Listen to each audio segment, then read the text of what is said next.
బట్టి స్తోత్రములు. పరిశుద్ధ గ్రంథంలో నుండి ఒక వాక్య భాగాన్ని మనం చదువుకుందాం. చదవండి. ఆదికాండము 26వ అధ్యాయము, ఆదికాండము 26వ అధ్యాయము 4వ వచనాన్ని చదువుకుందాం.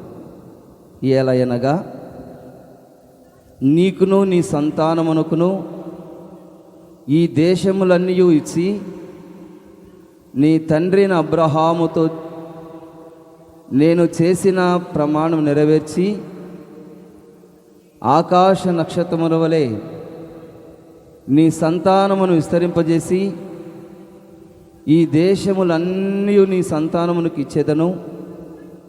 నీ సంతానము వలన సమస్త భూలోకములోని సమస్త జనులు ఆశీర్వదించబడుదురు.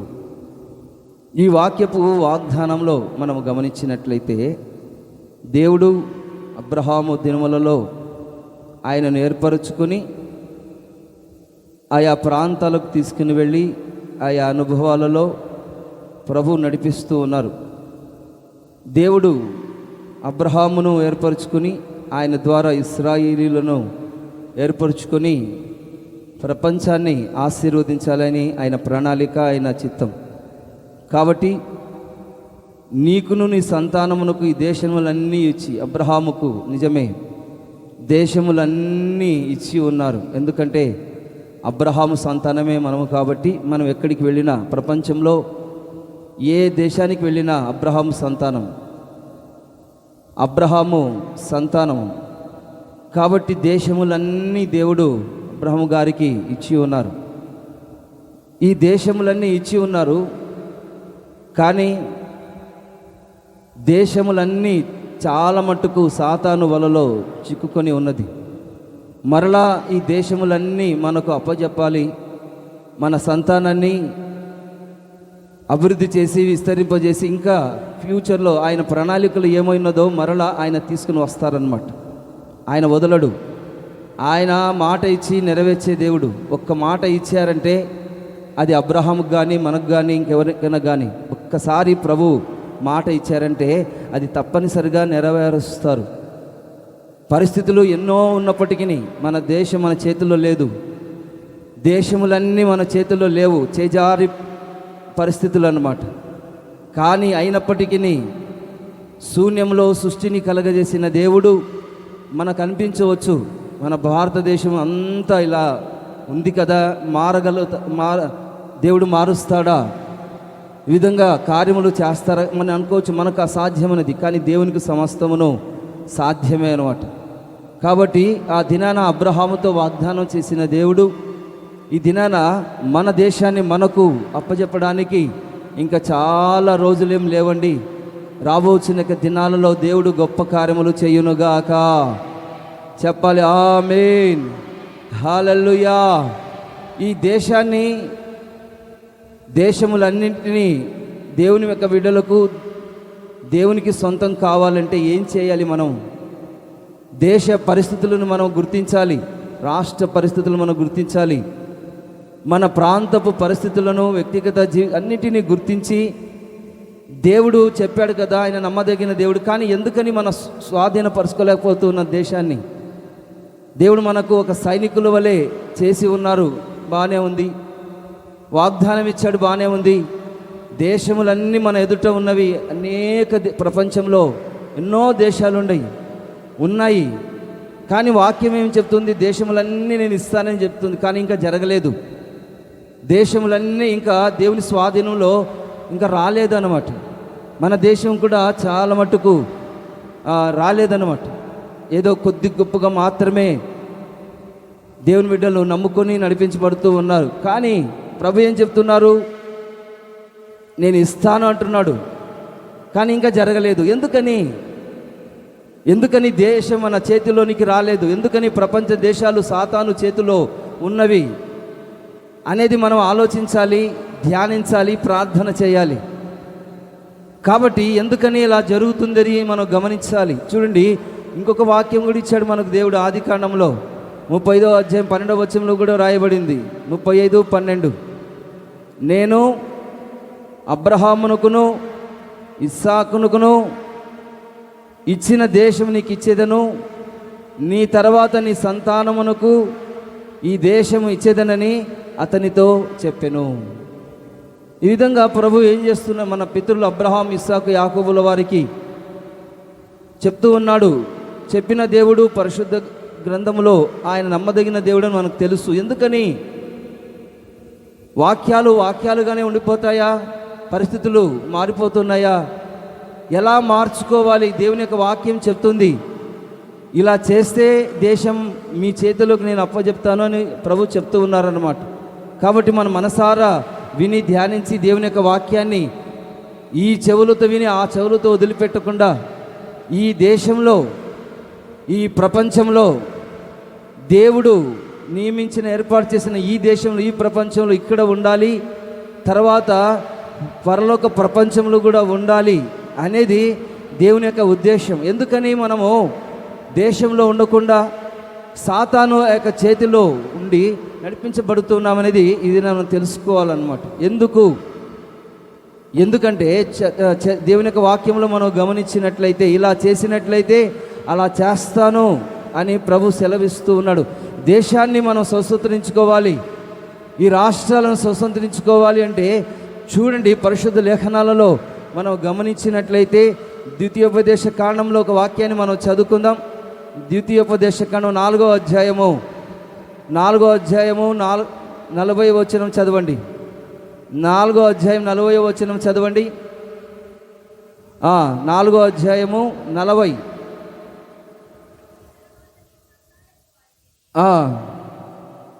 క్షేమము కలుగుటకై దేశములో నువ్వు దీర్ఘ ఆయుష్మంతుడుగా అగునట్లుగా నేను నీకు ఆజ్ఞాపించిన కట్టడలన్నిటినీ, ఆజ్ఞలను నువ్వు గైకొనాలి. చెప్పాలి హల్లెలూయా, చెప్పాలి హల్లెలూయా. దేశం మనకు స్వతంత్రమైపోవాలి, దేవుని చేతిలోకి రావాలంటే మన మీదనే ఆధారపడి ఉన్నదన్నమాట. అందుకనే దేశము ఇంకా రక్షించబడలేదు. దేశములన్నీ ఇంకా సాతాను చేతిలో ఉన్నవి. ఎందుకంటే ఆ వాక్య భాగంలో మనం గమనించినట్లయితే 4వ అధ్యాయము 40వ వచనంలో ఆ వాక్యాన్ని చదువుకున్నట్లయితే చూడండి, మళ్ళా చదవండి. 4:40 సంతానమునకు క్షేమము కలుగుటకై నీ దేవుడైన యెహోవా సర్వకాలం నీకు ఇచ్చుచున్న దేశంలో నువ్వు దీర్ఘ ఆయుష్మంతుడవై నేడు నేను నీకు ఆజ్ఞాపించిన ఆయన కట్టడలను, ఆజ్ఞలను గైకొనాలి. చెప్పాలి హల్లెలూయా, చెప్పాలి హల్లెలూయా. ఈ దేశంలో మనం నివసించాలి, సదాకాలం దీర్ఘ ఆయుష్మంతులమై ఈ దేశం మనకు స్వతంత్రంగా మార్చబడాలంటే ఆయన ఆజ్ఞలను మనం బాగుగా చదవాలి, ఆయన ఆజ్ఞలను మనం నెరవేర్చాలి. దేవుని యొక్క ఆజ్ఞలను, ఆయన కట్టడములను ఏం చేయాలంటే గైకొనాలి. అప్పుడే ఈ దేశం బాగుపడుతుంది. మన చేతుల్లోనే ఉన్నది. సంఘమునకు దేవుడు అప్పజెప్పి ఉన్నాడు. దేశాన్ని, రాష్ట్రాన్ని, ఈ పరిసర ప్రాంతాలన్నిటినీ దేవుని యొక్క బిడ్డలకు ఆల్రెడీ అప్పజెప్పి ఉన్నారు. ఎందుకని మనము బలహీనులమై ఉన్నాము? ఎందుకని మన చేతిలోనికి రాలేదంటే చూడండి, ఆయన ఆజ్ఞలు, ఆయన కట్టడలు మనము గైకొనడం లేదని దేవుని యొక్క వాక్యంలో మనం గమనించాలి. ఆజ్ఞ అంటే ఏంటి? నిన్ను వలే నీ పొరుగువానిని ప్రేమించాలి. ఆజ్ఞ అంటే ఏంటి? నీ దేవుడైన యెహోవాను నీ పూర్ణ హృదయముతోనూ, పూర్ణ ఆత్మతోనూ, పూర్ణ వివేకముతోనూ, పూర్ణ బలముతోనూ ఆయనను మనం ప్రేమించాలి. ఈ 2 ఆజ్ఞలు మనం నెరవేరుస్తే అందరూ సార్వత్రిక సంఘం, క్రైస్తవులు, దేవుని యొక్క బిడ్డలు మనల్ని వల్లే, నిన్ను వల్లే నీ పొరుగువానిని మనం ఏం చేయాలంటే ప్రేమించే బద్ధులమై ఉన్నాం. అంత మాత్రమే కాకుండా యేసయ్యను మనం ప్రేమించే వారిగా ఉండాలన్నమాట. ఈ దినాన మనల్ని మనమే ప్రేమించినట్లుగా పొరుగువాని వలె ప్రేమించే ఆ మనస్సు లేకపోవడం వలన ఈ సమాజంలో ఇంకా చాలామంది తెలుసుకోవడం లేదు. ఒక నిజమైన క్రైస్తవుడుగా, ఒక నిజమైన దేవుని యొక్క బిడ్డగా నిన్ను వలె నీ పొరుగువానిని ప్రేమించం నేర్చుకుంటే దేవుడు మహిమ పొందుకుంటాడు. దేవుని యొక్క మహిమ ఈ దేశంలో నివాసం చేస్తుంది.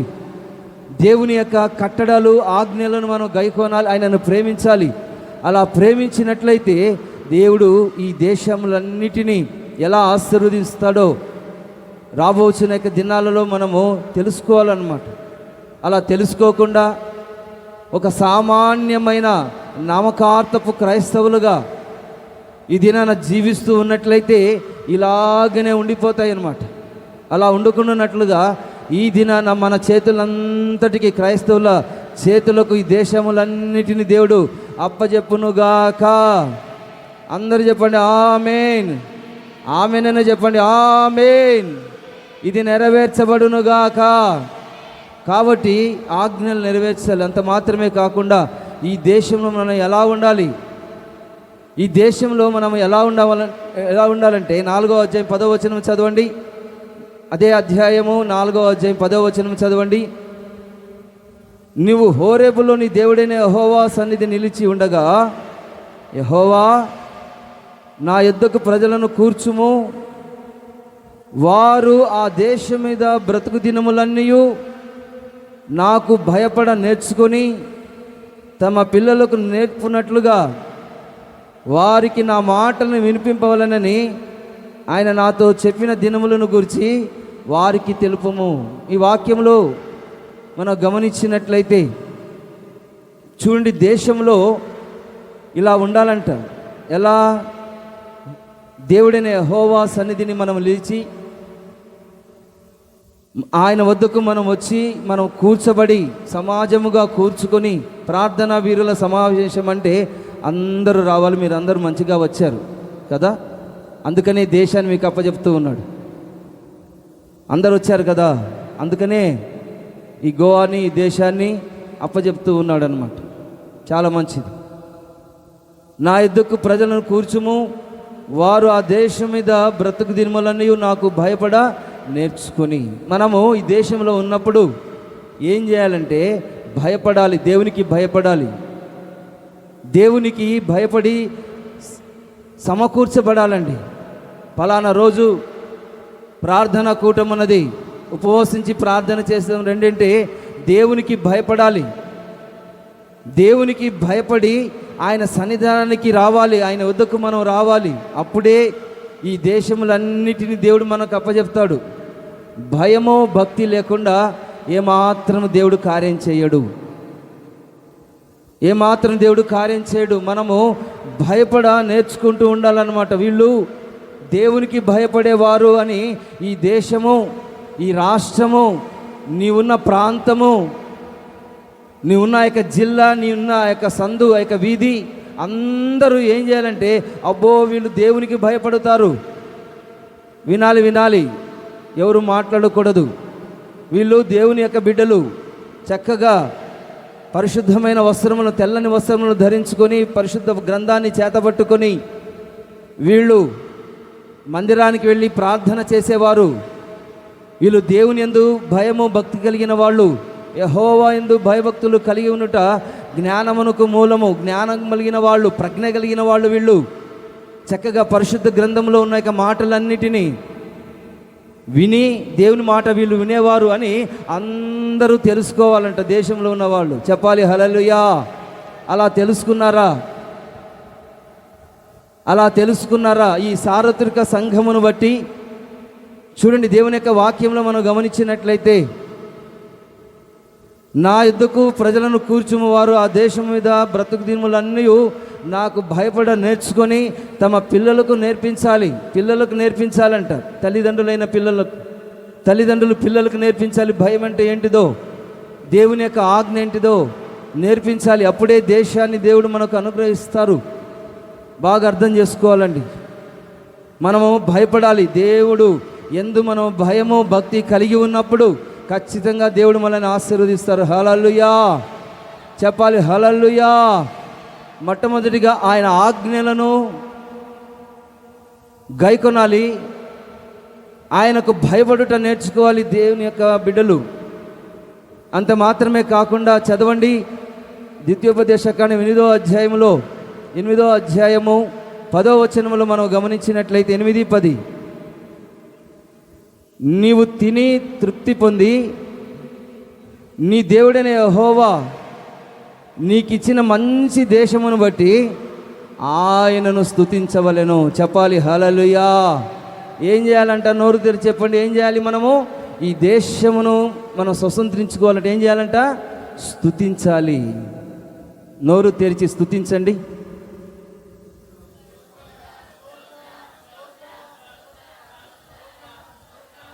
గట్టిగా, వెనుకున్న వాళ్ళు ఏమీ అర్థం కావడం లేదు. గట్టిగా స్తోత్రం.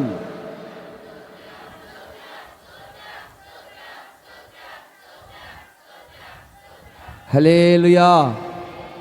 ఇప్పుడే కాదండి, ఎప్పుడు మీ నోట్లో స్తుతి ఉన్నట్లయితే, మీ నోట్లో ఏముండాలి?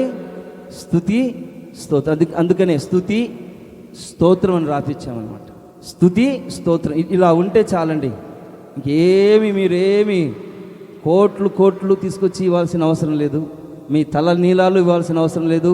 కొబ్బరికాయ కూడా కొట్టాల్సిన అవసరం లేదు. వేలంగిని మాత దగ్గరికి వెళ్ళి గుండు గుట్టాల్సిన అవసరమే లేదనమాట. ఏమీ చేయాల్సిన అవసరం లేదనమాట. కేవలము స్తుతి స్తోత్రం అన్నమాట. చెప్పాలి హల్లెలూయా, చెప్పాలి హల్లెలూయా, చెప్పాలి హల్లెలూయా. ఈ దేశం, ఈ భారతదేశం మన సొంతం కావాలంటే వెళ్ళి డిబేట్లు పెట్టాల్సిన అవసరం లేదు. ఏమి వాదించాల్సిన అవసరం లేదు. మీరు అలాంటి వారు ఇలాంటి వారు అనాల్సిన అవసరం లేదు. ఏమీ చేయాల్సిన అవసరం లేదన్నమాట. కేవలము దేవుని బిడ్డలకు ఒక్క పనిని అప్పచెప్పాడు. ఏంటంటే ఆయన ఆజ్ఞలను గైకొనాలి, యేసయ్యను ప్రేమించాలి. తర్వాత ఆయన యందు మనము భయభక్తులు కలిగి ఉండాలంటే చాలు. భయమును నేర్చుకోవాలి. తర్వాత ప్రతి విషయమును బట్టి ఎన్ని దేశాలు ఉన్నాయో, దేశంలో ఉన్న రాష్ట్రాలు ఎన్ని ఉన్నాయో తెలుసండి మీకు? మన భారతదేశంలో రాష్ట్రాలు ఎన్ని? 29. ఈ రాష్ట్రాల పేర్లు తెలుసా? జిల్లాలు తెలుసా? ఈ గోవా పరిసర ప్రాంతంలో ఉన్న సరౌండింగ్లో ఉన్న రాష్ట్రాలు తెలుసా? సౌత్ గోవా, నార్త్ గోవా అవన్నీ తెలుసా మీకు? ఈ గోవాలో ఉంటున్నారు కానీ ఏమీ తెలియవు. నేర్చుకోండి. ప్రతి విషయం బట్టి, ఈ ప్రాంతాన్ని బట్టి ఏం చేయాలంటే మనము దేవుని యొక్క సన్నిధిలో స్తుతిస్తూ ఉండాలి. చెప్పాలి హల్లెలూయా, చెప్పాలి హల్లెలూయా, చెప్పాలి హల్లెలూయా. చూడండి, పరిశుద్ధ లేఖనాలలో మనం గమనించి ఏమి సులభమైన పని అనమాట. సింపుల్ వర్క్ అనమాట దేవుడిచ్చాడు. ఆయన ఆజ్ఞలను గైకొనాలి. ఆయన యందు భయము భక్తి కలిగి ఉండాలి. తర్వాత ఆయనను స్తుతించాలి. తర్వాత ఈ దేశంలో కొన్ని సంభవాలు జరుగుతూ ఉన్నాయి. అవి ఏంటివి? ద్వితీయోపదేశకాండం 18వ అధ్యాయం 9వ వచనం చదవండి. 18:9. నీకిచ్చుచున్న యొక్క దేశమున ప్రవేశించిన తర్వాత ఆ జనముల ఏ కృత్యములను నువ్వు చేయ నేర్చుకోనకూడదు. ఈ దేశంలో ఎన్నో సాతానుకు సంబంధించిన అసహ్యమైన కార్యాలు జరుగుతూ ఉన్నాయి. ఎలా ఉండాలి మనము ఈ దేశంలో అంటే చూడండి, ఎన్నో ఆచారాలు, ఎన్నో ఆస్తులు, ఎన్నో పరిస్థితులు, ఈ లోకంలో ఆచారాలు ఎన్నో ఉన్నాయి. వాటిని అన్నిటినీ మనం నెరవేర్చకుండా చక్కగా ఎలా ఉండాలంటే పవిత్రంగా, పరిశుద్ధంగా ఈ దేశంలో మనం నివసించాలి. చెప్పాలి హల్లెలూయా, చెప్పాలి హల్లెలూయా, చెప్పాలి హల్లెలూయా. ఈ హేయమైన కృత్యములు, రకరకాల ఆరాధనలు జరుగుతూ ఉన్నాయి. రకరకాల పరిస్థితులు లోకంలో ఎన్నో జరుగుతూ చెప్పుకోవాలంటే కొన్ని నెలలు పడతాయి. ఈ హేయమైన కార్యములు అవన్నీ మీకు తెలుసుకోండి. వార్తాపత్రికల్లో, రేడియోల ద్వారా, సెల్ ఫోన్ల ద్వారా చూసి దాని గురించి ప్రార్థన చేయాలి. అలాంటి హేయమైన కృత్యములు వాటి జోలికి వెళ్ళకుండానట్లుగా ఈ దినాన దేవుడు మనల్ని అందరినీ పరిశుద్ధపరచునుగాక. చెప్పాలి ఆమేన్, హల్లెలూయా. చూడండి, పరిశుద్ధత కలిగి మనం ఉండాలి. మనల్ని మనమే అపవిత్రపరచకూడదు, మనం పరిశుద్ధులుగా ఉండాలి. ఇవన్నీ చూడండి, ఇలా చేసినప్పుడు ఈ దేశాన్ని దేవుడు మనకిచ్చి ఆశీర్వదిస్తారన్నమాట. ఎంతమందికి ఆశ ఉన్నదండి ఈ దేశాన్ని స్వతంత్రించుకోవాలి? ఈ మాటలు విని, ఇప్పుడు చెప్పుచున్న యొక్క వాక్యాన్ని విని నేను దేవుని యందు భయభక్తులు కలిగి ఉండాలి, ఆయన ఆజ్ఞలను తెలుసుకోవాలి, ఆయనను స్తుతించాలి, ఆయనను చూడండి మార్గంలో పరిశుద్ధమైన మార్గాలలో నడిపించబడాలి అనే ఆశ ఎవరికైతే కలిగి ఉంటుందో నువ్వున్న ప్రాంతాన్ని దేవునికి ఇస్తాడు. రాబోచిన దినాలలో దైవజనుడు యేసన్న గారి ద్వారా ఆయన ఒక్కడు ఈ విధంగా చేశారండి. ఆయన యందు భయభక్తులు కలిగి ఈ లోక సంబంధమైన ఆచారాల వైపు వెళ్లకుండా ప్రతిష్ఠిత కలిగి ఆయన ఆజ్ఞలను గైకొనుచు ఆజ్ఞల మార్గములో సుగుణాల సంపన్నుడా అని పాటలు పాడుకొనుచు, నీ ఆజ్ఞల మార్గములో నన్ను నడిపించండి అని పాటలు పాడుకొనుచు, కృపాసత్య సంపన్నుడా, జ్యోతిర్మయుడా, మహోన్నతుడా, సర్వశక్తి కలిగిన దేవుడా అని ఆయన ఒక్కడు స్టార్ట్ చేశాడు. ఆయన వెంబడి మినిస్ట్రీ అంత ఇంత పెద్ద మినిస్ట్రీగా మార్చబడింది. చెప్పాలి హల్లెలూయా, చెప్పాలి హల్లెలూయా. ఆయన ఎల్లప్పుడూ స్తుతించేవాడు. మన మినిస్ట్రీ క్రమం ఏంటంటే ఆరాధన, స్తుతి, ఆరాధన. స్తుతి ఆరాధన ద్వారా, వాక్యము ద్వారా, ప్రార్థన ద్వారా, ప్రార్థనా వీరుల సమావేశముల ద్వారా మన మినిస్ట్రీని దేవుడు ఆశీర్వదించి ఈ దేశాన్ని రాబోచిన దినాలలో మనకు అప్పజెప్పబోతూ ఉన్నాడు. మన మినిస్ట్రీ కాదండి, ఈ విధంగా ఎంతోమంది సంస్థలు దేశం కొరకు, ప్రపంచం కొరకు, ఈ విధంగా సమస్యల కొరకు ఖాళీ స్థలములో అంటే బద్దలైన యొక్క సందులలో చాలామంది నిలబడి ఈ విధంగా స్తుతిస్తూ ఆయన యందు భయభక్తులు కలిగి ప్రతిష్ఠిత కలిగి దేవుని యొక్క సన్నిధిలో వాళ్ళు పరిశుద్ధమైన మార్గాలలో నడిపించబడుతూ ఉన్నారు. కాబట్టి కొద్ది గొప్పగా ఇప్పుడిప్పుడే దేవుని యొక్క చేతిలోనికి పరిస్థితులన్నీ మార్చబడిపోతూ ఉన్నాయన్నమాట. ఆమె చెప్పాలి హల్లెలూయా. ఈ విధంగా కంటిన్యూగా ఇంకా ఉజ్జీవముగా ఈ విధంగా నడిపించబడుతూ ఉన్నట్లయితే చల్లారిపోకుండా, ఆత్మలో చల్లారిపోకుండా, ఆత్మను ఆర్పకుండా ఉన్నట్లుగా ఈ దినాన ప్రభు సన్నిధిలో ఈ విధంగా మనం సాగిపోతూ ఉన్నట్లయితే ఒకానొక దినాన మనము ఈ దేశంలో ఉన్న యొక్క ఆశీర్వాదాలన్నిటినీ దేవుడు మనకు అనుగ్రహించబోతూ ఉన్నారు. చెప్పాలి ఆమేన్, హల్లెలూయా. చెప్పాలి హల్లెలూయా. చూడండి, 1, 2, 3 విషయాలు మనం తెలుసుకుందాం. ఒకవేళ మీరు చేశారనుకోండి, మీరు ఆయన ఆజ్ఞలను గైకొని ఆయన యందు భయభక్తులు కలిగి ఆయనను వదిలిపెట్టకుండా స్తుతి స్తోత్రములు ఏమీ ఆయన ఆజ్ఞలు అర్థం కాలేదనుకోండి, ఆయన యందు భయము భక్తి ఒకరోజు కాదండి, రోజు చేయాలి. కానీ ఒకటి మాత్రం మనం చేయొచ్చు అన్నమాట. అదేంటంటే స్తుతి స్తోత్రములు. ఈ విధంగా ఎల్లప్పుడూ అంటూ ఉండండి, మీ ప్రాంతం అంతా రక్షించబడుతుంది. చెప్పాలి హల్లెలూయా, హల్లెలూయా. కేవలం స్తుతించుట వలన, కేవలం ఆయన నామాన్ని మహిమ, ఇంక ఏ మాత్రం మౌనంగా ఉండకూడదు. స్తుతి స్తోత్రం అనేది ఎప్పుడు మీ నోటిలో ఉండాలి. మీరు ఇప్పుడు ఉన్నారా, కింద కూర్చున్నారా, మీ మనస్సులో స్తుతి స్తోత్రములు చెల్లిస్తూనే ఉండండి. చెప్పాలి హల్లెలూయా. చెల్లిస్తూ ఉన్నారా? గట్టి కాకపోయినా హృదయంలో స్తోత్రం. పిల్లలు మీరు కూడా హలో, వాచ్ చూసుకోవద్దు, వాచ్ బాగుందని. దేవుని యొక్క సన్నిధిలో ఏం చేయాలంటే స్తుతిస్తూ ఉండాలన్నమాట. పిల్లలు, యవనస్తులు, పెద్దలు ఎప్పుడు ఖాళీ సమయం కాదండి. ప్రతి క్షణము దేవుని యందు భయభక్తులు కలిగి స్తుతిస్తూ ఆయన ఆజ్ఞలేంటి, ఆయన ఆజ్ఞలను నేను నెరవేర్చాలి ప్రభువా, మీ ఆజ్ఞలు నాకు తెలియజేయండి. యేసయ్యను మనం ప్రేమిస్తూ పరిశుద్ధమైన జీవితాన్ని జీవిస్తూ ఈ విధంగా ముందుకు సాగునట్లుగా మనం పవిత్రమైన ఆ యొక్క పరిశుద్ధుడైన దేవునిని మనం ఏం చేయాలంటే వీళ్ళు పరిశుద్ధులు అని అందరూ తెలుసుకోవాలి. వీళ్ళు దేవుని యందు భయభక్తులు కలిగిన వాళ్ళు, హేయమైన కార్యములు చేయని వారు ఎంతో జాగ్రత్తగా ఉంటారు, ఎంతో జ్ఞానంగా ఉంటారు, ఎంతో ప్రార్థనా పరులు, దేవుని యొక్క వాక్యాన్ని వింటారు, ప్రాణమైనా వీళ్ళు పోగొట్టుకుంటారు అనే ఒక అర్థం ఇచ్చే జీవితాన్ని మనం ఈ దినాన కలిగి ఉన్నప్పుడు, నువ్వు నా యొక్క ఉద్యోగంలో ఉన్న చోట, నువ్వు చేస్తున్న యొక్క పని చోట, నువ్వు ఉంటున్న చోట అంతటిని దేవుడు ఆశీర్వదించి రాబోతున్న దినాలలో విస్తరింపజేసి నూతనమైన మార్గాలలో ప్రభు మనల్ని అందరినీ నడిపించునుగాక. అందరూ చెప్పండి ఆమేన్. ఒకవేళ మీరు ఇది చేశారనుకోండి, దేశంలో ఇలా చేసినప్పుడు ఏ విధంగా దేవుడు మనల్ని ఈ దేశంలో ఉంచుతాడు, ఏ విధంగా దేవుడు మనల్ని ఆశీర్వదిస్తాడు, 1, 2, 3 విషయాలు ఆశీర్వాదాలు మనం తెలుసుకుందాం.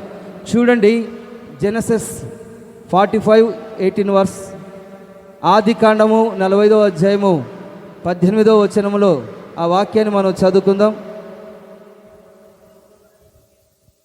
వెంట పెట్టుకొని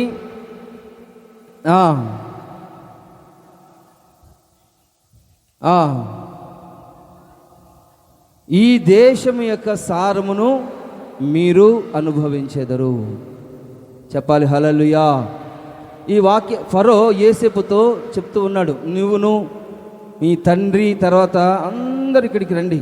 ఒక ఫరో రాజు ఎవరంటే అన్యుడు అన్నమాట.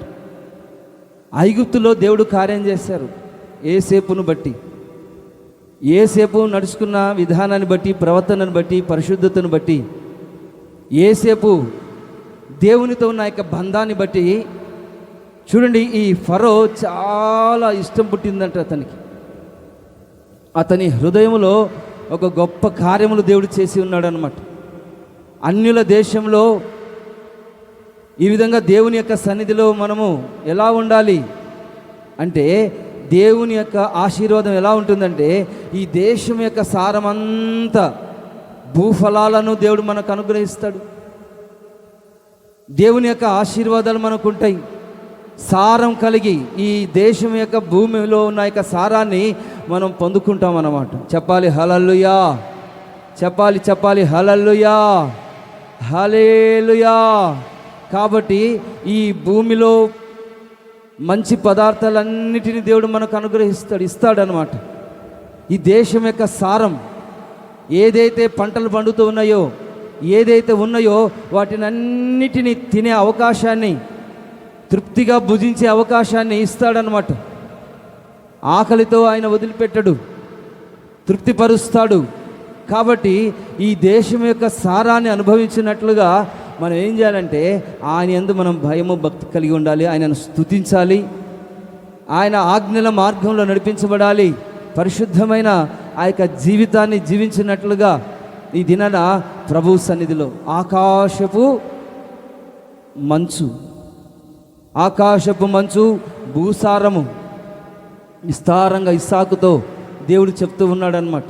మన అబ్రహాము ఇస్సాకు వారితో చెప్తూ ఉన్నాడు, భూసారాన్ని నేను నీకు ఇస్తాను, నీ సంతాన్ని నేను ఆశీర్వదిస్తాను అన్నప్పుడు ఇస్సాకు ఆశ కలిగి అతను ఎలా జీవించాడు. ఇస్సాకు మనం గమనించినట్లయితే ఆ దేశంలో అతను ఎలా ఆశీర్వదించబడ్డాడు, ఎలా గొప్పవాడిగా మార్చబడ్డాడు. ఎందుకంటే ఆ దేశంలో ఉన్న ఆశీర్వాదాలన్నీ ఇస్సాకు పొందుకునేటట్లుగా పరిశుద్ధ లేఖనాలలో మనం గమనిస్తున్నాం. ఇవన్నీ మనము ఎందుకు చెప్పుకుంటున్నాం? పనిలేకనా? ఎందుకు ఇలా మనం జ్ఞాపకం చేసుకుంటున్నాం? మన పితరులు అలా చేశారు, మనం కూడా అలా చేద్దాము, అలా చేసి ఈ దేశాన్ని మనము స్వాధీనపరుచుకుందాము, సైనికుల వల్లే మార్చబడదాము అని దేవుని యొక్క వాక్యం మనకు తెలియజేయబడుతుంది. అంత మాత్రమే కాకుండా చూడండి, పరిశుద్ధ లేఖనాలలో కీర్తనల గ్రంథము 92వ అధ్యాయం 15వ వచనములు కూడా ఆ వాక్యాన్ని మనం చదువుకున్నట్లయితే చదవండి. కీర్తనల గ్రంథము 92వ అధ్యాయము 15వ వచనం చదవండి. వాళ్ళు ముసలితనమునందు ఇంకా చిగురు పెట్టుచుందురు, సారము కలిగి పచ్చగా ఉంటారు. చూడండి, ముసలితనమునందు నేను ముసలివాడను అని అనుకోవద్దు.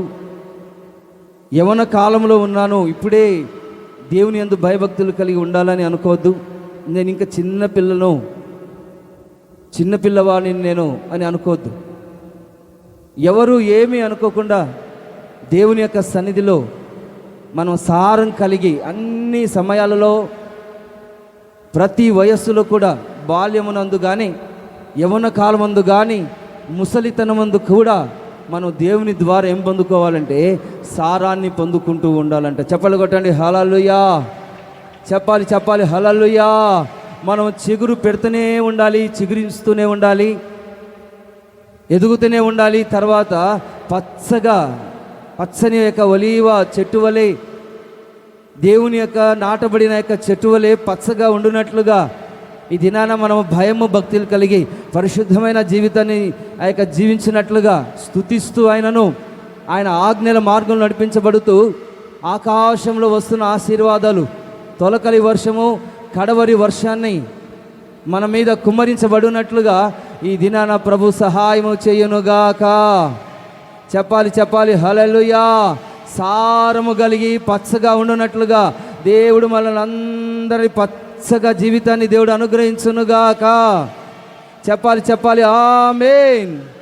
ఈ విధమైన ఆశీర్వాదం ఉంటుంది. రెండవదిగా మనం గమనించినట్లయితే జెనసిస్ 47 ఆదికాండము 47వ అధ్యాయము ఆ వాక్యాన్ని మనం చదువుకుందామండి. ఆదికాండము 47వ అధ్యాయము 11వ వచనాన్ని చదువుకుందాం. ఫరో ఆజ్ఞాపించినట్లుగా యోసేపు తన తండ్రిని తన సహోదరులను ఐగుప్తు దేశంలో నివసింపజేసి ఆ దేశంలో రామాశేషను మంచి ప్రదేశంలో వారికి స్వాస్థ్యమును ఇచ్చెను. మంచి ప్రదేశంలో, మంచి దేశం అన్నమాట ఈ దేశం. ఈ దేశము ఎలాంటి దేశం అంటే మన భారతదేశమే కానీ కానాను దేశమే కానీ దేశములన్నీ ఎలా ఉన్నవంటే మంచి దేశాలు ఇవన్నీ. దేవుడు మంచిగా సృష్టించారండి, చాలా అందంగా సృష్టించాడు. ఈ దేశములన్నిటిని దేవుడు మనకు అనుగ్రహించబోతూ ఉన్నారు. ఈ దేశములన్నిటిలో స్వాస్థ్యాన్ని కూడా ఎలాంటి స్వాస్థ్యం ఇది? ఈ దేశంలో ఆస్తినిస్తాడు, అంతస్తునిస్తాడు. ఇల్లు లేవు మాకు, అంతస్తు లేదు, ఆస్తి లేదు మీరు అనుకోవద్దండి. రాబోచున్న దినాల్లో మీరే ఆస్తికి కర్తలు అన్నమాట. ఎందుకంటే దేవుణ్ణి ప్రేమించే వారిని ఆస్తికి కర్తలుగా ప్రభు చేస్తానని వాగ్దానం చేసి ఉన్నారు. కాబట్టి పేదవారమేమో మా దగ్గర ఏమీ లేదు, తక్కువ డబ్బులు ఉన్నాయి, ఆర్థికంగా మేము బలహీనలు అని మీరు అనుకోవద్దు. కానీ రాబోచున్న దినాలలో ఈ కట్టబడుచున్న ఈ దేశాలన్నీ, అమెరికా కానీ సింగపూర్ కానీ మన భారతదేశంలో ఎన్నో కట్టడాలు కడుతూ ఉన్నారు. కానీ ఇవన్నీ మనకే సొంతం కాబోతున్నాయంట. చెప్పాలి హల్లెలూయా. 1000 ఏళ్ల పరిపాలన తర్వాత ఈ భూమి ఆకాశం లయమైపోతుంది. 1000 ఏళ్ల పరిపాలనలో ఇప్పుడున్న బిల్డింగ్స్ ఉన్నాయి కదా, అన్నిటినీ దేవుని బిడ్డలకి ఇచ్చేస్తారంట దేవుడు. అప్పటికి అంతవరకు ఉంటాయన్నమాట ఈ ప్రపంచం అంతటా. తర్వాత 1000 ఏళ్ల పరిపాలన తర్వాత ఇదంతా మన కొరకే అన్య జనులందరూ సంపాదిస్తున్నారండి. చెప్పాలి హల్లెలూయా. మన కొరకే, దేవుని బిడ్డల కొరకు దాచబడిన యొక్క ధనమంతటిని ఇస్తాడు. మీరు అనుకోవద్దు మాకు ఇల్లు లేదని, ఉద్యోగం లేదని, ఆస్తిపాస్తులు లేవని. నువ్వు నిజంగా దేవుని యందు భయభక్తులు కలిగి ఆయనను స్తుతిస్తూ ఆయన ఆజ్ఞలను గైకొనుటూ హేయ కృత్రిములు చేయకుండా ఒక ప్రత్యేకమైన వ్యక్తిగా పరిశుద్ధ జీవితం కలిగి ఉన్నట్లయితే ఈ స్వాస్థ్యం అంతటిని దేవుడు మనకు అనుగ్రహించబోతూ ఉన్నారు. ఈ వాక్యం ఎక్కడుంది నాకు తెలియదు, కానీ ఇంతకుముందు ఒక సేవకుడు చెప్పారన్న. కాబట్టి మీరు వచ్చే వారం లోపల ఈ ఆస్తి అంతటిని దేవుడు మనకు అనుగ్రహిస్తానే వాక్యాన్ని మీరు అందరు చెప్పాలి, నాకు ఎవరైనా సరే. ఓకే, చెప్పాలి హల్లెలూయా. చెప్పాలి హల్లెలూయా. చూడండి, మంచి ప్రదేశంలో వారికి స్వాస్థ్యం ఇచ్చేదని. ఎలాంటి స్వాస్థ్యం అంటే నిత్య స్వాస్థ్యం అండి, నిత్య స్వాస్థ్యం ఇది. కానాను దేశమంతటికి నిత్య స్వాస్థ్యముగా ఇస్తానని అదే నేను అబ్రహాముతో దేవుడు చెప్పాడు. ఆదికాండంలో మీరు ఇంటికి వెళ్ళి చదువుకోండి. అంత మాత్రమే కాకుండా ఈ దేశంలో స్వాస్థ్యము, నిత్య స్వాస్థ్యము ఇవ్వడం మాత్రమే కాకుండా దేవుడు ఇంకొక పని చేశారంట. ఆ పని ఏంటంటే మనతో ఒక నిబంధన చేసుకొని ఉన్నారు. చెప్పాలి హల్లెలూయా. నిత్య నిబంధన. ఎలాంటి నిబంధనది? క్రొత్త నిబంధన. ఆయన రక్తము ద్వారా నిబంధన, ఆయన వాక్యము ద్వారా నిబంధన. ఈ విధంగా నిత్య నిబంధన మనతో ఆయన చేసి ఆ నిబంధనను జ్ఞాపకం చేసుకునొచ్చు. ఈ నిత్య స్వాస్థ్యమును దేవుడు మనకు అనుగ్రహించబోతూ ఉన్నారు. కాబట్టి ఈ దేశాన్ని స్వతంత్రించుకునేటట్లుగా మనం ప్రార్థన చేయాలి. ఖచ్చితంగా దేవుడు మనకు ఇవ్వబోతూ ఉన్నాడు. ఎప్పుడు ఇవ్వబోతూ ఉన్నాడంటే పరిశుద్ధ లేఖనాలలో మనం గమనించినట్లయితే సంఖ్యాకాండము 14వ అధ్యాయం 8వ వచనంలో మనం గమనించినట్లయితే యెహోవా మన యందు ఆనందించిన ఎడల. చెప్పాలి హల్లెలూయా. యెహోవా యందు చూడండి, యెహోవా మన యందు ఆనందించిన ఎడల ఆ దేశంలో మనల్ని చేర్చి అదంతటిని దేవుడు మనకి ఇవ్వబోతూ ఉన్నాడనమాట. కాలేబు యెహోషువలు చెప్తూ ఉన్నారు. ఈ కాలేబు యెహోషువలు బయలుదేరి ఆ వేరే దేశానికి వెళ్ళి చూసుకొని రమ్మని చెప్పినప్పుడు పరిస్థితులన్నీ ఏమీ బాగలేవన్నమాట. వాళ్ళందరూ చాలా పెద్దవారు, ధనవంతులు, పరాక్రమశాలులు, వాళ్ళు చాలా చాలా ఉన్నతమైన దేహాలు కలిగిన వారు. అయినప్పటికీ రాబోసిన దినాలలో ఈ కాలేబు యెహోషువలు ఇశ్రాయేలులకు అక్కడున్న మోషేకు చెప్తూ ఉన్నారు. ఏం చెప్తూ ఉన్నారంటే యెహోవా మన యందు ఆనందించిన ఎడల ఈ దేశములన్నిటినీ దేవుడు మనకు అనుగ్రహించబోతూ ఉన్నారు. చెప్పాలి హల్లెలూయా. చెప్పాలి హల్లెలూయా. మన యందు ఆయన ఆనందించాలంట. దేవుడు మన యందు ఎప్పుడైతే ఆనందిస్తాడో ఆయన ఆనందముతో దేశాలన్నీ రాసిచ్చేస్తాడు మనకు. కాబట్టి ఈ దినాన ఈ చెప్పుచున్న వాక్యాన్ని ఈ చెవిలో విని ఆ చెవిలో వదిలిపెట్టకుండా ప్రభు సన్నిధిలో, ప్రభా మీలో నేను, నాలో మీరు ఎలా ఆనందించాలో సహాయము చేయండి అని చెప్పినప్పుడు తప్పనిసరిగా నీ హృదయంలో గొప్ప ఆనందాన్ని, సంతోషాన్ని కలగజేసి రాబోచిన దినాలలో ఈ బలహీనతలన్నీ, శోధనలన్నిటినీ సాతాను కబంధ హస్తాల నుంచి విడిపించి ఒక పరిపూర్ణమైన విడుదలను అనుగ్రహించి ప్రభు మనలందరినీ నడిపించబోతున్నారు. చెప్పాలి హల్లెలూయా. చెప్పాలి చెప్పాలి హల్లెలూయా. కాబట్టి దినాన ప్రభు సన్నిధిలో మనము తెలుసుకోవాలన్నమాట. ప్రభు సన్నిధిలో ఈ మంచి దేశం అన్నమాట. ఇది భారతదేశం అంటే చాలా అఖండమైన భారతదేశం అండి.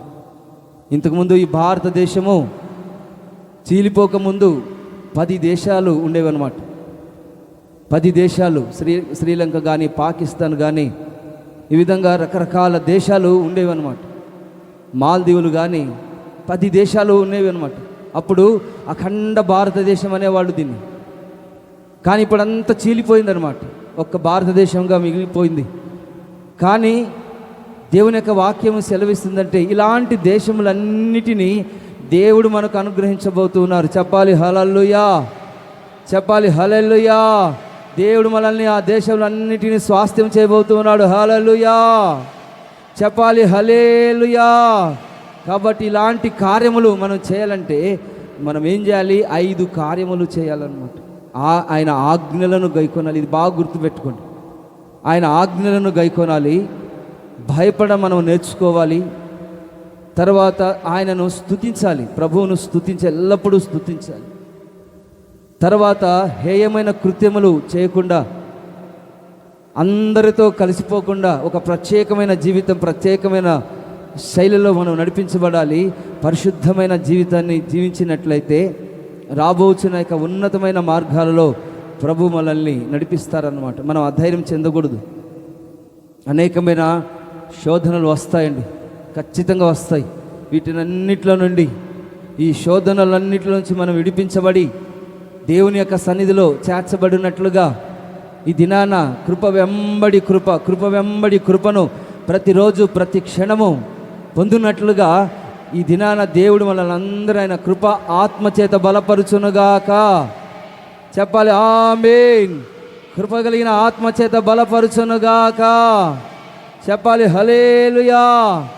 కాబట్టి ఇంకొక విషయం కూడా మనం గమనించినట్లయితే ఈ దేశంలో దేవుడు మనల్ని ఏ విధంగా ఆశీర్వదించబోతూ ఉన్నాడు అనేది పరిశుద్ధ లేఖనాలలో ఆదికాండము 47వ అధ్యాయము, ఆ వాక్యంలో మనం చదువుకుందాం. ఆదికాండము 47వ అధ్యాయము 27వ వచనాన్ని చదువుకుందామండి. 27వ వచనం. ఇశ్రాయేలీయులు ఐగుప్తు దేశమందలి గోషేను ప్రదేశంలో నివసించిరి. అందులో వారు ఆస్తి సంపాదించుకొని సంతానాభివృద్ధి పొంది మిగుల విస్తరించిరి. ఈ వాక్యంలో మనం గమనించినట్లయితే ఇశ్రాయేలులంట ఆ దినాన ఐగుప్తు దేశమందలి గోషేను అనే ప్రదేశంలో నివసించారు. వాళ్ళు ఎక్కడ నివసించినా దేవుడు వాళ్ళకు తోడుగా ఉండి ఏ విధంగా నడిపిస్తున్నాడో ఈ పరిశుద్ధ లేఖనాల్లో ఇశ్రాయేలు గురించి మనం బాగా తెలుసుకోవాలండి. వాళ్ళని ఏ విధంగా ఆశీర్వదించి ఉన్నారు, ఏ విధంగా నడిపించి ఉన్నారు, ఏ ప్రాంతంలో వాళ్ళని తీసుకుని వెళ్ళి ఉన్నారు, చరిత్ర ఏంటిది, ఈ చరిత్ర ఏం చెప్తుంది అనేది మనం తెలుసుకోవాలి. ఆ ప్రాంతంలో గోషేను ప్రదేశంలో నివసించారన్నమాట. కాబట్టి మనము కూడా ఇంతమందిగా ఈ ప్రాంతంలో మనం నివసిస్తూ ఉండగా చూడండి దేవుని యొక్క ఆశీర్వాదం ఎలా ఉంటుందో. అందులో వారు ఆస్తి సంపాదించుకొని, మనం ఎక్కడి నుంచో వచ్చాము, ఆంధ్ర నుంచి వచ్చాం, కర్ణాటక నుండి వచ్చాము, రకరకాల ప్రాంతం నుండి ఈ ప్రాంతానికి మనం వచ్చి ఉన్నాం. కానీ దేవుడు మనకు కొద్దిగా గొప్పగా ఆస్తిని ఇచ్చి ఉన్నారు. చెప్పాలి హల్లెలూయా. అభివృద్ధి చేసి ఉన్నాడు. హల్లెలూయా. ఆయన మనల్ని ప్రత్యేకపరుచుకొని ఉన్నారు. హల్లెలూయా. కాబట్టి ఆస్తిని సంపాదించుకొని రాబోసిన దినాలలో ఒక ఉన్నతమైన సంతానాభివృద్ధిని దేవుడు కలగజేసి విస్తరింపజేసి వారున్న యొక్క ప్రదేశంలో చూడండి, ఆ దినాన ఇశ్రాయేలు ఎక్కడ ఉన్నారో విస్తరింపజేసినట్లుగా పరిశుద్ధ లేఖనాల్లో మనం గమనిస్తూ ఉన్నాం. వారున్న యొక్క ప్రదేశం అంతటా వారితో నిండిపోయిందనమాట. హల్లెలూయా. చెప్పాలి హల్లెలూయా. కాబట్టి ఈ విధంగా ఈ ప్రాంతంలో మనం నిండు కుండలాగా మనం ఉండాలన్నమాట. మన సంతానం రాబోచిన దినాలలో వాళ్ళ సంతానము ఈ గోవా ప్రాంతం అంతటిని దేవుడు స్వాధీనపరుచుకొని, ఆస్తిని స్వాధీనపరుచుకొని విస్తరింపజేసి ఒక ఉన్నతమైన మార్గాల్లో నడిపించినట్లుగా దేవుడు మన పట్ల వాగ్దానం చేస్తూ ఉన్నారు. చెప్పాలి హల్లెలూయా. మన ఆస్తిని, మన పిల్లల్ని, మన సంతానాన్ని ఎందుకు ఆశీర్వదించాలి అంటే, ఎందుకు వాళ్ళని పరిశుద్ధంగా వాళ్ళని పెంచాలి మన పిల్లల్ని. ఎందుకంటే రాబోతున్న ఫ్యూచర్లో వాళ్ళని దేవుడు వాడుకుంటాడు. కలెక్టర్లుగాను, తర్వాత రకరకాలుగా చక్కటి ఉద్యోగాలతోనూ జ్ఞానముతోనూ నింపి పరిశుద్ధపరిచి పవిత్రపరిచి అన్ని విషయాలలో వాళ్ళని అభివృద్ధి కలగజేసి ఈ దినాన్ని ఆశీర్వదించబోతూ ఉన్నాడు. కాబట్టి దేవుని యొక్క చేతిలో మనం అందరం ముందుగాక. చెప్పాలి హల్లెలూయా. అందుకొరకే ఎంతో జాగ్రత్తగా ఆ సేవకుని కాపాడుకోవాలి, పిల్లల్ని కాపాడుకోవాలి, సంఘాన్ని కాపాడుకోవాలి, నీ వ్యక్తిగత జీవితాన్ని కాపాడుకోవాలి, నీ కుటుంబాన్ని కాపాడుకోవాలి, నీ ఉన్న యొక్క ప్రాంతాన్ని కాపాడుకోవాలి. ఎంతో ప్రార్థన చేయాలన్నమాట. కాబట్టి ఈ ఆస్తి సంతానాభివృద్ధి విస్తరించినట్లుగా, దేవుడు మనల్ని ఆశీర్వదించినట్లుగా ఒక ఉన్నతమైన మార్గాలలో ప్రభు మనల్ని అందరినీ నడిపించునుగాక. చెప్పాలి హల్లెలూయా. ఇంకొక విషయాన్ని కూడా మనం గమనించి చదువుకున్నట్లయితే చదవండి వాక్యాన్ని. లేవియా కాండము 26వ అధ్యాయము, లేవియా కాండము 26వ అధ్యాయం 6వ వచనం చదవండి. అందరు తీయండి పరిశుద్ధ లేఖనాలు. లేవియా కాండం 26వ అధ్యాయము 6వ వచనం చదవండి. ఆ దేశంలో మీకు క్షేమాన్ని కలగజేసేదను. మీరు పండుకున్నప్పుడు ఎవడు మిమ్మల్ని భయపెట్టడు. ఆ దేశంలో దుష్టముగ్రము లేకుండా చేసేదను. మీ దేశం మీదికి ఖడ్గము రాదు. మీరు మీ శత్రువులను తరిమేస్తారు. వారు మీ ఎదుట ఖడ్గము చేత పడెదరు. మీలో 5 100 మందిని తరుముదురు. 100 మంది 10,000 మందిని తరుముదురు. ఈ వాక్యంలో మనం గమనించినట్లయితే దేశమును గురించి మీ ద్రాక్ష పండ్లు కాలము వరకు మీ నూర్పు సాగుచుండును, మీరు తృప్తిగా భుజించి మీ దేశంలో నిర్భయముగా నివసిస్తారు అని ప్రభు చెప్తూ ఉన్నారు. చూడండి, ద్రాక్ష ఆనందముతోనూ సంతోషముతోనూ అన్ని విషయాల్లో తృప్తిని కలగజేసి, ఆయన కృప ద్వారా వాళ్ళని తృప్తిని కలగజేసి, ఈ దేశంలో మనము ఏ భయము లేకుండా నువ్వు పండుకున్నప్పుడు లేచినప్పుడు ఏ ఖడ్గము దరికి రాకుండా, ఏ దుష్టముగాలు, ఏ తీవ్రవాదులు కానీ, ఏ దుష్ట మృగాలు కానీ రాకుండానట్లుగా దేవుడు మనల్ని, మన దేశాన్ని, క్రైస్తవుల్ని దేవుడు కాపాడునుగాక, క్షేమమును అనుగ్రహించునుగాక. ఈ విధంగా ప్రార్థనా వీరుల సమావేశంలో దేశం కొరకు, దేశ క్షేమము కొరకు, ఎన్నో విషయాల కొరకు మనం ప్రార్థన చేసి ఉన్నాం. ఆ ప్రార్థన ఫలితముగా దేవుడు మనల్ని క్షేమంగా ఉంచి, దేశాన్ని క్షేమంగా ఉంచి, ఎలా వస్తాడో శత్రువు మనకు తెలియదు, ఎలా ఏం సంభవిస్తుందో తెలియదు, ఎప్పుడు ఏం జరుగుతుందో తెలియదన్నమాట. కానీ ఎన్ని జరిగినప్పటికీ, ఏది జరిగినప్పటికీ దేవుని యొక్క సన్నిధిలో మనల్ని, మన ప్రాణాన్ని కాచి కాపాడి ప్రతి విధమైన అపాయములో నుండి ప్రభు మనల్ని విడిపించి, ఈ దినాన ఆయన సన్నిధిలో, ఈ దేశంలో, ఈ సంఘం అనే యొక్క దేశంలో దేవుడు నిన్ను ఒక దేశముగా, ఒక సంఘముగా, ఒక బిడ్డగా దేవుడు నిన్ను చేసి ఉన్నాడు. నిన్ను తృప్తిపరిచి, క్షేమాన్ని అనుగ్రహించి, సంతానాభివృద్ధిని కలగజేసి, నవనూతనమైన ఆధ్యాత్మికమైన ఉన్నతమైన యొక్క ప్రణాళిక చొప్పున దేవుడు మనల్ని నడిపించి ఉన్నారు. దీనిని మనం గమనించి ఏం చేయాలంటే, దేవుని యొక్క సన్నిధిలో మనం ఎంతో జాగ్రత్త కలిగి, దేవుని యొక్క ఆజ్ఞలు ఏంటిదో అని తెలుసుకొని, ఆయన ఎందుకు భయము భక్తి కలిగి, ఈ దినాన ఆయనను మనం స్తుతిస్తూ, హేయమైన కార్యములో యొక్క జోలికి వెళ్లకుండా, ఈ దినాన ప్రార్థనాపూర్వకంగా దేవుని యొక్క సన్నిధిలో ఆయన ద్వారా మనం హెచ్చరించబడుతూ, పరిశుద్ధపరచబడుతూ, ఆయన రక్తము ద్వారా, ఆయన ఆత్మ ద్వారా నడిపించబడుతూ, కృప వెంబడి కృపను అనుగ్రహించబడుతూ, ఈ దినాన మన జీవితంలో, మన తలల మీద దేవుడు ఏముంచాలంటే నిత్య ఆనందము చేత, తృప్తి చేత దేవుడు మనల్ని బలపరిచి నడిపించునుగాక. చెప్పాలి ఆమేన్. క్షేమము కలగజేయునుగాక, క్షేమము కలగజేయునుగాక. కాబట్టి అనేక విషయాల కొరకు ఒక ప్రార్థనా వీరుల సమావేశంలో మాత్రమే కాకుండా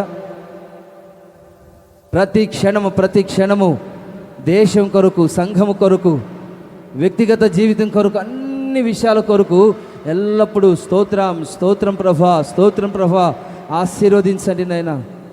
బంధుమిత్రాదులను, స్నేహితులను ఆశీర్వదించండి అయ్యా. స్తోత్రం. వ్యక్తిగత జీవితాన్ని ఆశీర్వదించండి. ఈ విధంగా రకరకాలుగా దేవుడు మనల్ని నడిపించాలని, దేవుని యొక్క సన్నిధిని మనతో ఉంచినట్లుగా ఈ దినాన, ఈ వాక్యానుసారంగా ఆ దినాన అబ్రహాము, ఇస్సాకు, యాకోబుల వారితో వాగ్దానం చేసినట్లుగా దేవుడు ఈ హోసన్నా మినిస్ట్రీస్కి, ఈ భారతదేశంలో ఉన్న క్రైస్తవులందరికీ ఈ వాక్యాలన్నీ నెరవేర్చునుగాక. చెప్పాలి ఆమేన్, ఆమేన్. కాబట్టి ఈ విధమైన మార్గాలలో మనం నడిపించబడాలన్నమాట.